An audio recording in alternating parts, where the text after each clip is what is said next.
Welcome to CARICOMP Insider, where high-tech facial recognition meets real-world intelligence.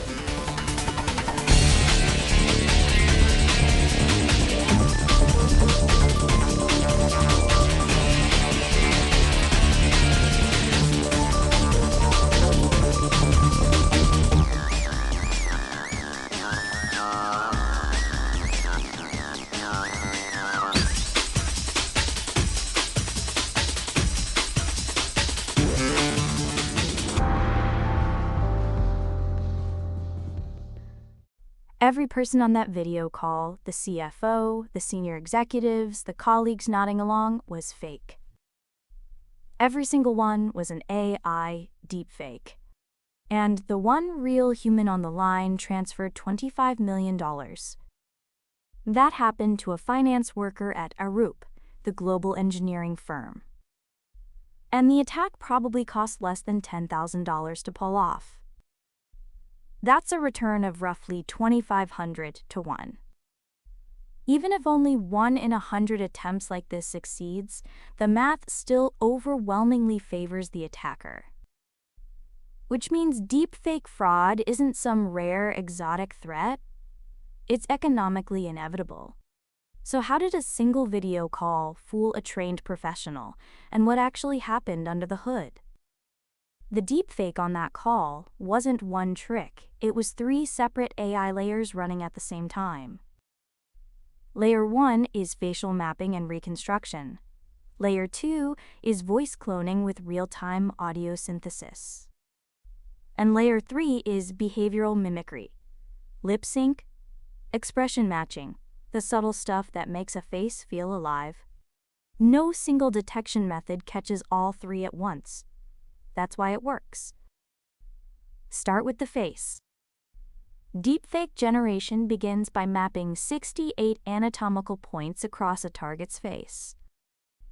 Eyes, nose, mouth corners, jawline, hairline. Each one becomes a coordinate. Those 68 landmarks form a skeleton, and a neural network uses that skeleton to build a 3D reconstruction. It computes the pose of the face, both viewpoint and expression, then warps the source face onto the target. A separate network segments the face from the background, removing things like occlusions, glasses, a hand resting on a chin, a head tilted at a steep angle. Those still trip up the warping algorithm. Forensic examiners can sometimes catch inconsistencies at extreme angles, because the math behind that warping doesn't handle them cleanly. Now the voice. How much audio do you think an attacker needs to clone someone's voice? According to McAfee's research, just 3 seconds of audio produces an 85% voice match. 3 seconds. MIT researchers demonstrated high-quality speech generation from only 15 seconds of training data. Previous systems needed tens of hours.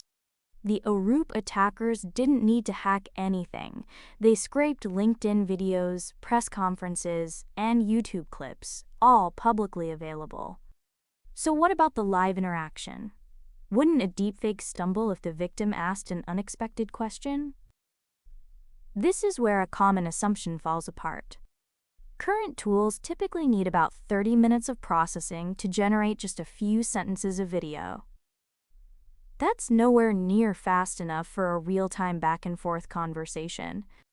The attackers almost certainly pre-generated a set of video clips, face, expressions, lip movements, all matched to cloned audio, and then played them back in sequence during the call. They controlled the timing. They controlled the script. It was staging, not some magical real-time AI conversation. And what about biological tells? The little signals a real face produces that a fake one doesn't. Research has shown that real video contains periodic eye blink patterns, while many deepfakes don't reproduce them accurately. Heart rate-linked skin color changes, micro-expressions, gaze direction, All of these can expose a fake under frame-by-frame analysis.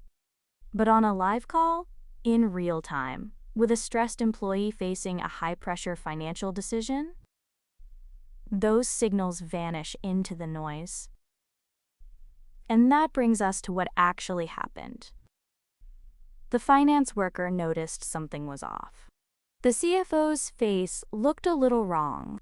The employee had doubts, but then the other participants on the call, all of them deepfakes, confirmed the transaction. Authority, urgency, and social proof overrode what the employee's own eyes were telling them.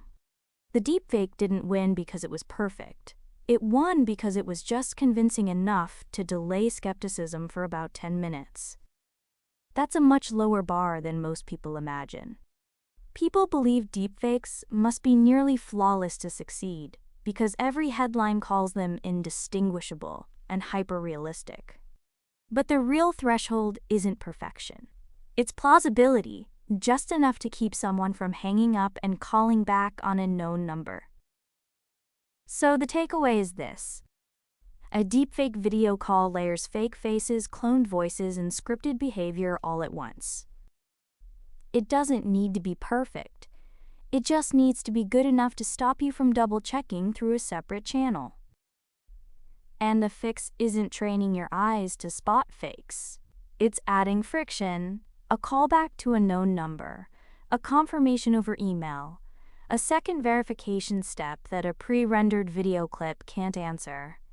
Sometimes, slowing down is the strongest security measure you have.